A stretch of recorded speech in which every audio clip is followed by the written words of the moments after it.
আবাজান বড় ডিটি তোলে আপরা করাইতে পারছি না, তোরেও পারলাম না।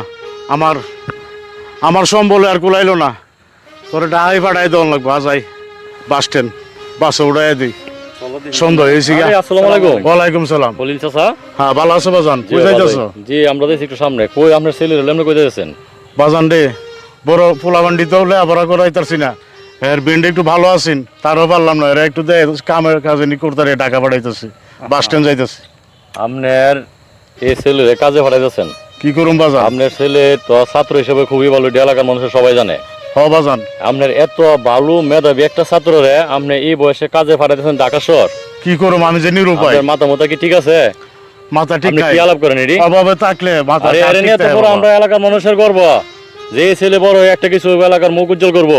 আর এর কাছ থেকে যত ছোট ফলাফান আছে সবকিছু শিখবো যে লেখাপড়া কিভাবে মানুষের করণ লাগে। আমি তো ভাবছি কি যে গরিব গোবর তলা যে ফুল ফুটে এইটা আমরা সমাজের মানুষের বুঝাই দিবেন। আমরা জাতি হিসেবে লজ্জিত, কিন্তু ভালো জিনিসের আমরা মূল্য দিতে জানি না আলমগীর ভাই। আচ্ছা থাক আচ্ছা, আমার কথা শোনেন। আমনের ছেলেরে কিছু তো এটা আলাদা আলাদা দিতাম না। আমনের ছেলের দায় দায়িত্ব যা আছে সব আমরা নিমো, ঠিক আছে? আপনি নিশ্চিন্ত থাকেন, আপনার ছেলে লেখাপড়া যত দায়িত্ব সব আমি নিজে নিমো, তো প্রয়োজনে। ঠিক আছে চলেন বাড়ি চলেন। ঠিক আছে বাজান, এত আমার সুন্দর- ছেলের দায়িত্ব যদি তোমরা নাও তাহলে আমি আল্লাহর কাছে অনেক শুকরিয়া আদায় করি। আল্লাহ যেন আচ্ছা, তোমাদের আপনি শুধু দোয়া করেন, মঙ্গল করে। ঠিক আছে?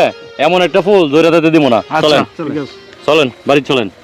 আপনি কি একটা চিন্তা করছেন কোন তো?